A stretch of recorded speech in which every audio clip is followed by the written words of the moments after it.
Olá, seja bem-vinda, seja bem-vindo a mais um podcast do canal Longidade. Eu sou Morgane Rodrigues, uma das cofundadoras deste canal e vou te acompanhar neste episódio. O Longidade é um canal digital dedicado a trazer informação sobre a longevidade. Aqui, trazemos novidades e assuntos de interesse para serem debatidos com especialistas na área. No episódio de hoje, nós vamos falar sobre etarismo e escolhas de estilo. E para essa conversa, está aqui a querida Juliana Ghiselin. A Juliana é personal stylist há mais de 10 anos e ajuda mulheres e homens a encontrar sua melhor versão por meio das roupas. Ju, muito obrigada por estar aqui presente hoje no nosso canal. Eu amei o convite, Mo. Obrigada por ter me convidado. Eu acho que é um tema que, pelo menos no meu grupo de mulheres e com as minhas clientes e clientes homens também, a gente debate muito.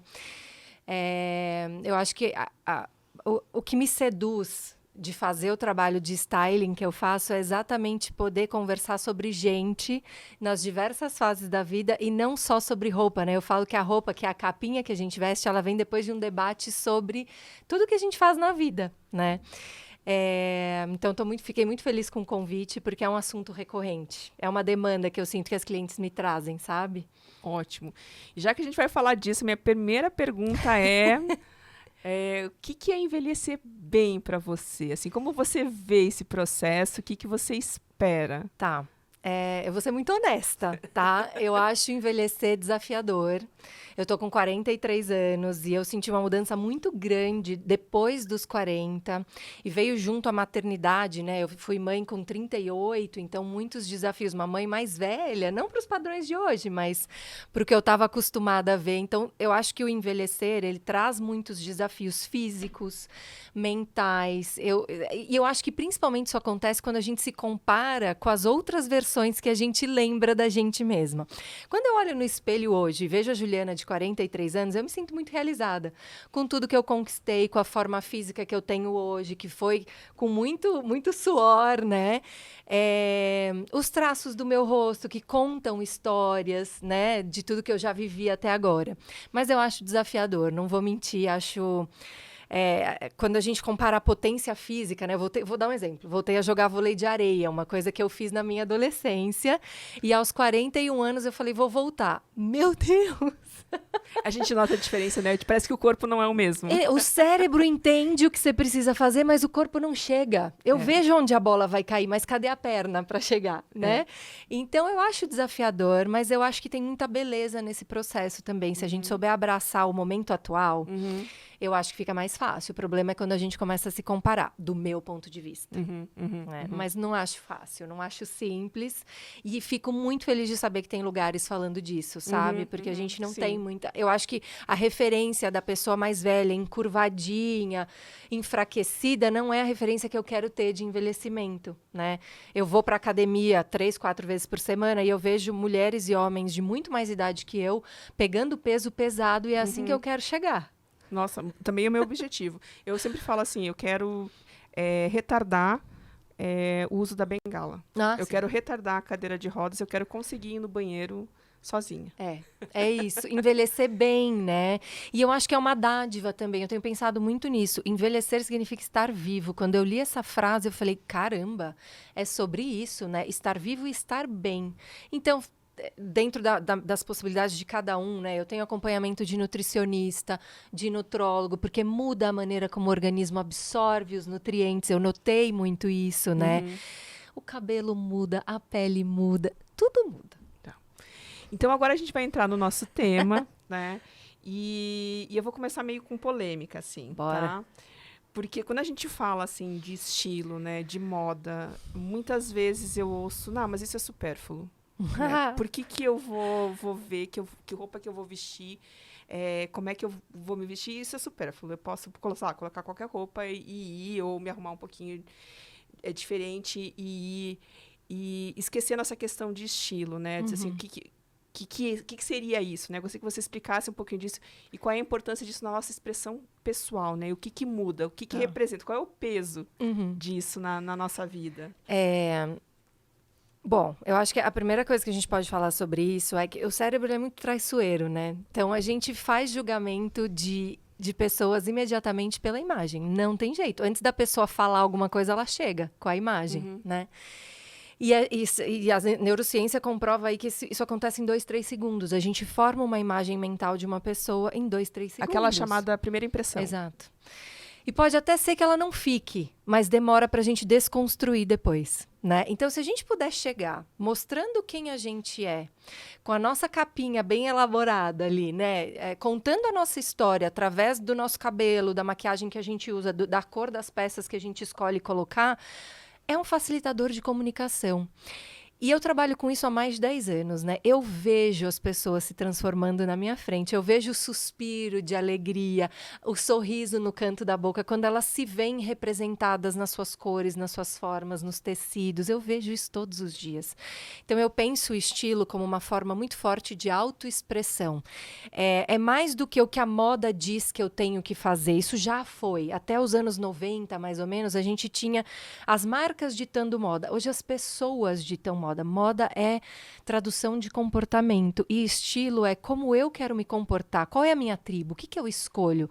Como se a gente tivesse um grande supermercado com um monte de prateleiras e a gente escolhesse dali o que representa a gente. Como a gente vai se vestir é uma forma de expressão. E isso é um processo de autocuidado.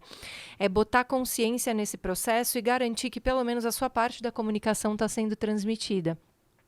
Eu sempre falo que se a gente quer colocar consciência nesse processo, a gente precisa saber com quem a gente vai falar, sobre o quê, como é que essa pessoa se relaciona, quais são, pelo menos o mínimo possível, né? Quais são as questões que essa pessoa tem, para a gente não errar. Né? Isso fica muito mais forte em cargos como, claro, diplomacia, política, mas no cotidiano isso também é muito relevante, porque se é uma forma de expressão, por que não usar? Se é uma forma de fala, por que não usar esse lugar também, né? Então, as pessoas vêm me procurar hoje muito porque elas não sabem como se expressar da maneira como elas gostariam. E escolher a cor certa, o tecido, o volume, é uma forma de trazer isso à tona, né? Beleza interior não precisa ficar escondida. Não, excelente. Você falou uma vez uma frase que eu achei fantástica, né? A gente está aqui para se mostrar, não para se esconder. Exatamente. Né? Então, isso foi uma coisa que me marcou muito. Você acha que é barreira financeira? Porque, assim, quando a gente vai entrar nesse mundo, o céu é o limite. Sim. Né? Verdade.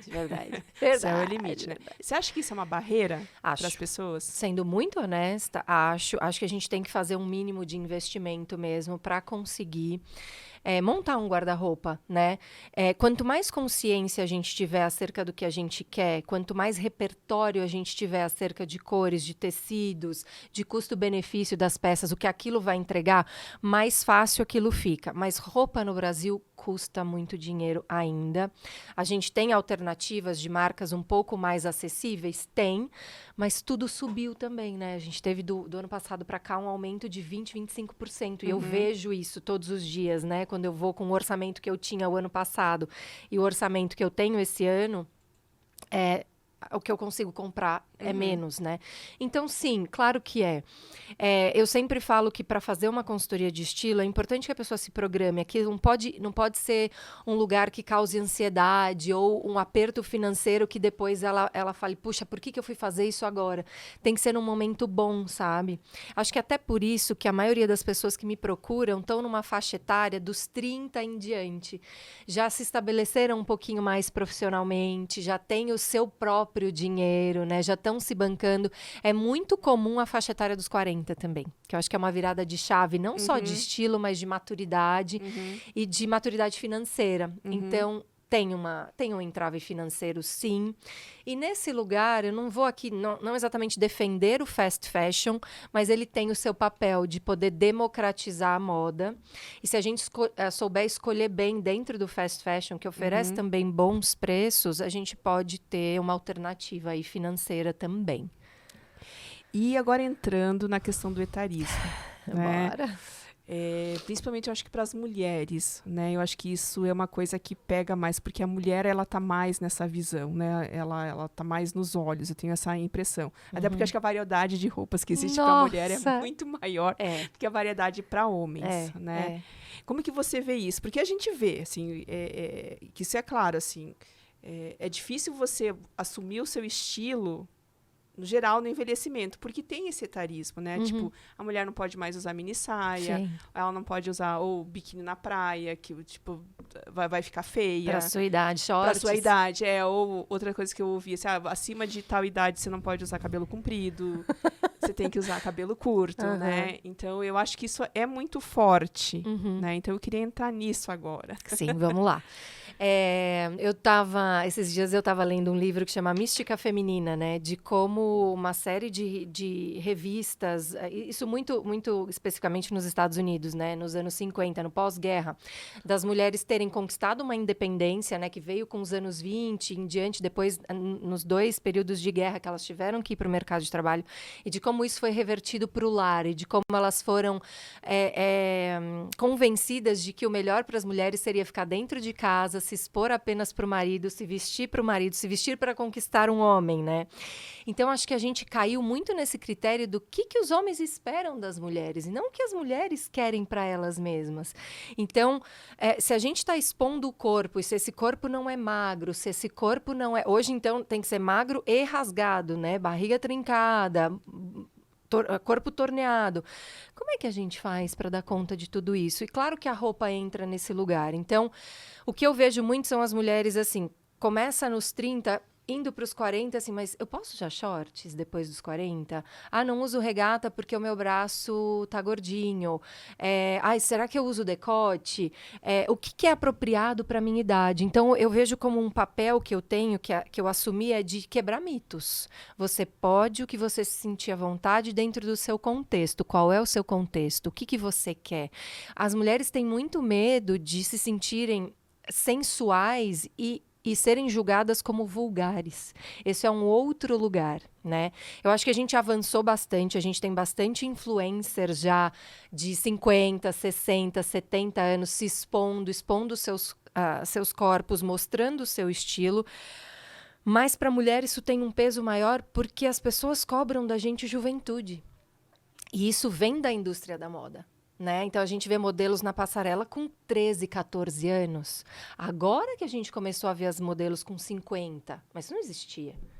Até, na minha adolescência, eram modelos que tinham a minha cara, 14 anos, até 20 e pouco, depois não servia mais. Né? Então, isso é muito recorrente.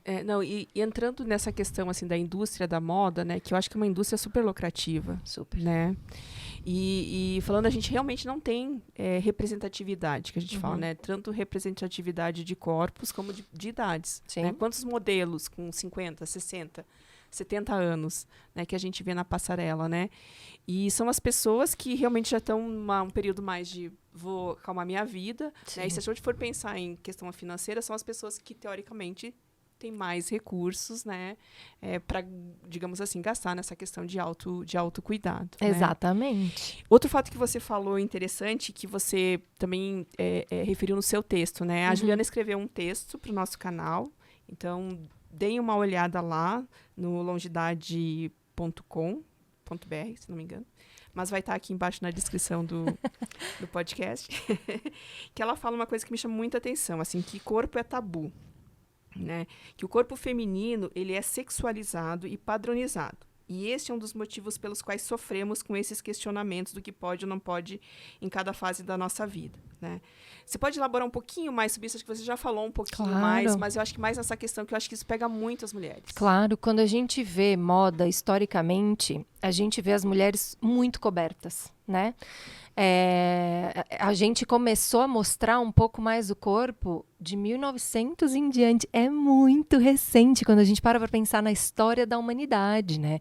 As mulheres eram proibidas de mostrar canela.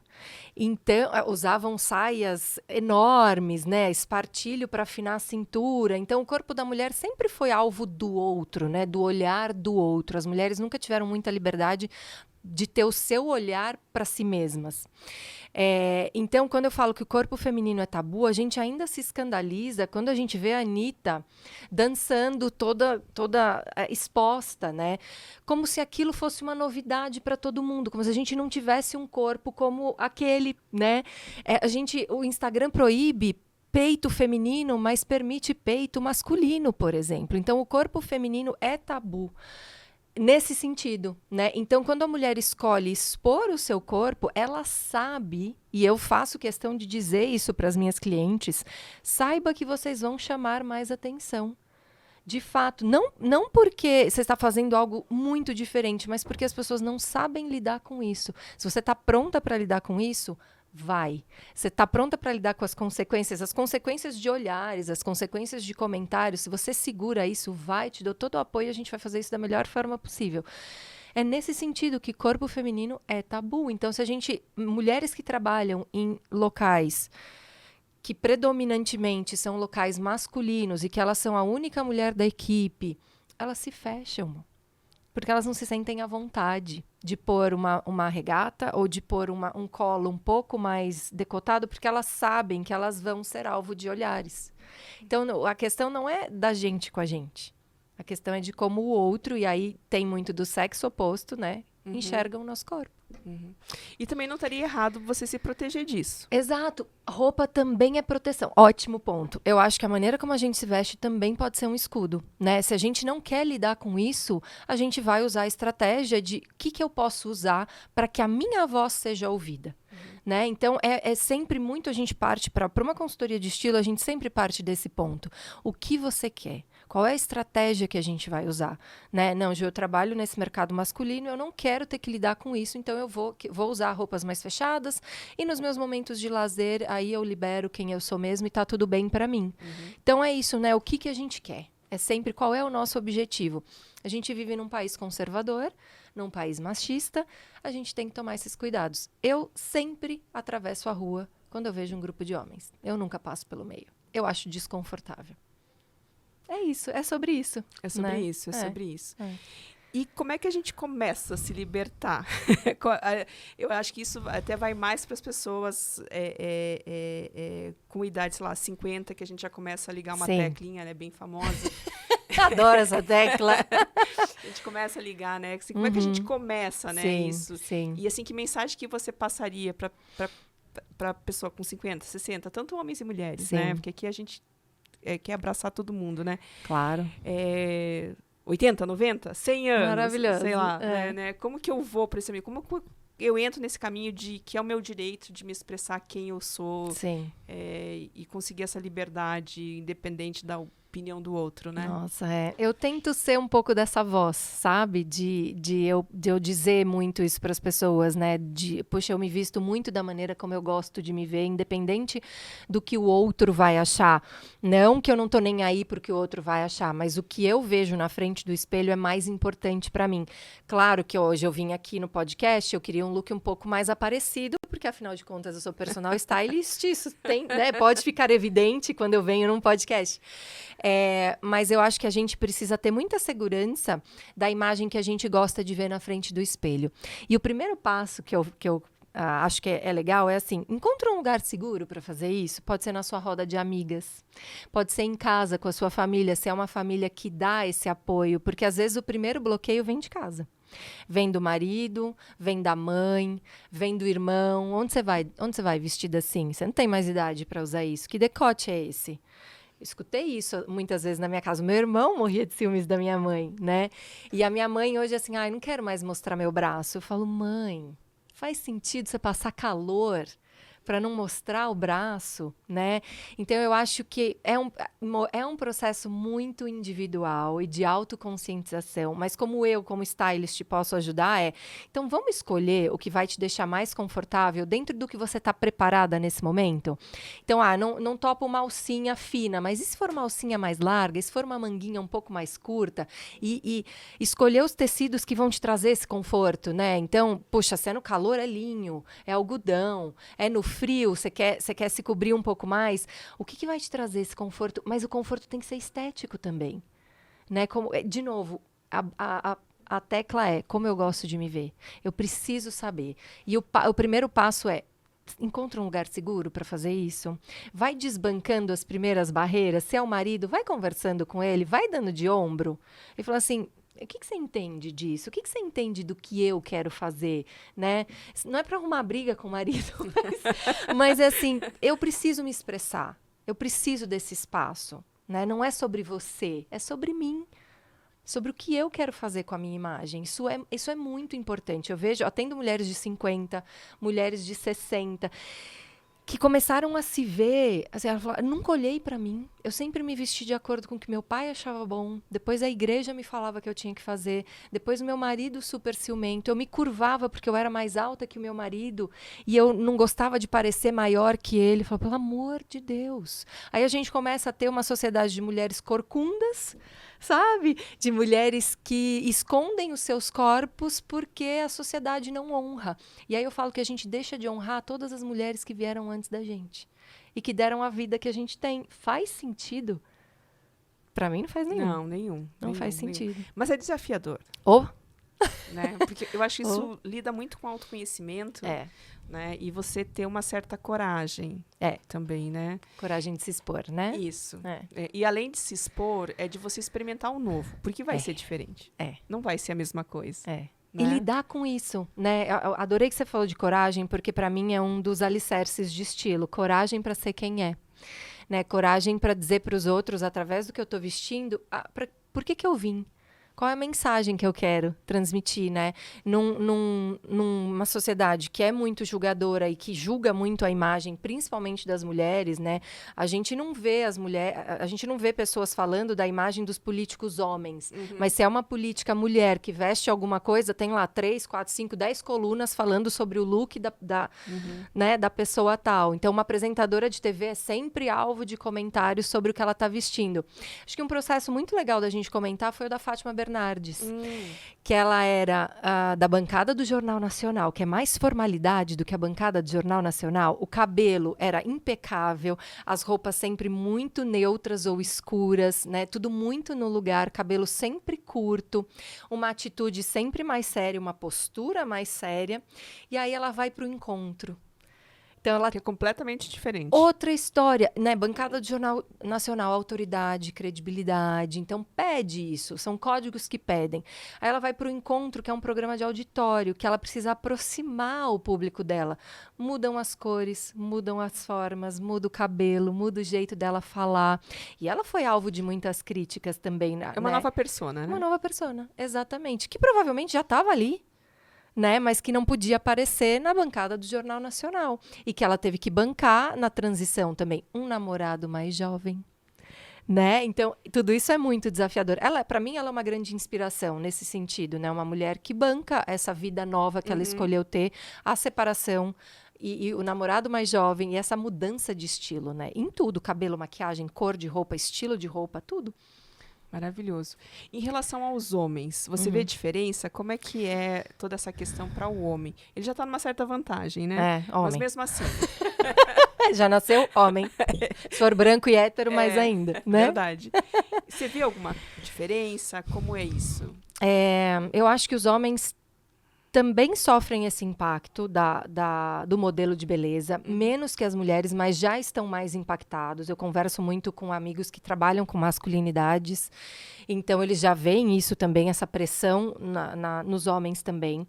Mas os clientes masculinos, eles estão mais preocupados em se vestir de forma adequada e menos preocupado com a questão, não quero mostrar o braço, não quero mostrar a barriga, não quero mostrar a canela. É muito diferente a noção corporal, né? Eles estão muito mais à vontade. Eu acho que eles têm mais questões quando eles têm uma estatura mais baixa, por exemplo, né? Ou calvície. Daí são outras questões, não tem muito a ver com o físico. Claro que se são homens que têm sobrepeso, daí tem uma série de outras questões, já atendi também. São homens que têm muito receio de entrar nas lojas e não achar a numeração. Então, eu seguro na mão e falo, fica tranquilo, que eu vou fazer uma pesquisa antes e a gente vai entrar nos lugares onde a gente vai achar a sua numeração. E a gente vai achar.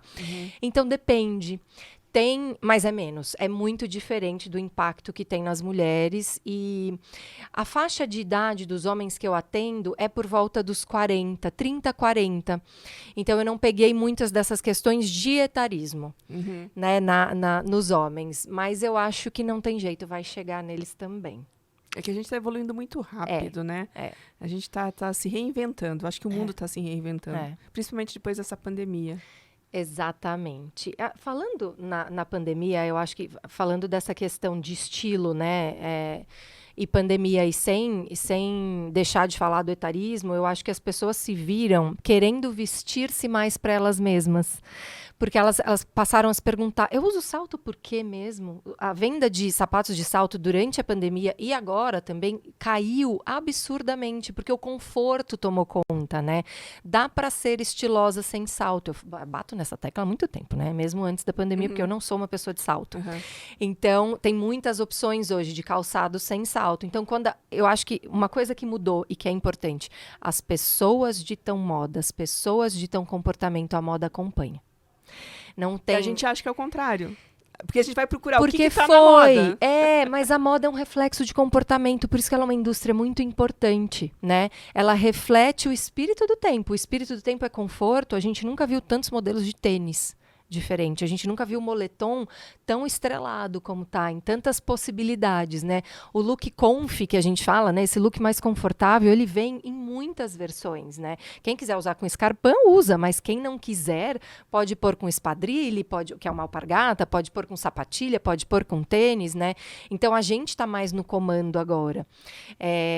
E vou citar um exemplo, assim, clássico que é muito problemático, que foi muito problemático na moda, que foi a Victoria's Secret, né? Se você deve se lembrar dos desfiles, sim. que eram grandes eventos com modelos magérrimas, super jovens, que não bronzeadas. Comiam, não tomavam água antes. A gente lê o relato delas, é assustador.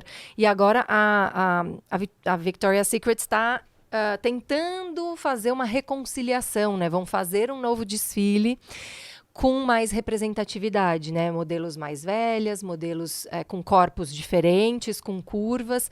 Mas se a gente não compra muito essa ideia de cara, né? Eles vão ter que provar muito aqui voltaram pra gente voltar a olhar para Victoria's Secret e falar, acho que vocês entenderam o que a gente tá querendo, né? Modelos negras, modelos asiáticas, modelos de todas as culturas, de todos os corpos, né? Porque as modelos da passarela são o quê? Menos de 1% da população mundial. A gente não se vê representada nessas mulheres. Não, de jeito nenhum. A gente né? olha e quer comprar aquilo que eles estão vendendo. Mas sempre vai frustrar. E a mesma coisa a juventude. Mesma coisa a juventude. Então, quanto mais a gente vê modelos mais velhas na passarela, mais a gente vai se identificar. Para mim, um ícone de envelhecer bem é Costanza Pascolato.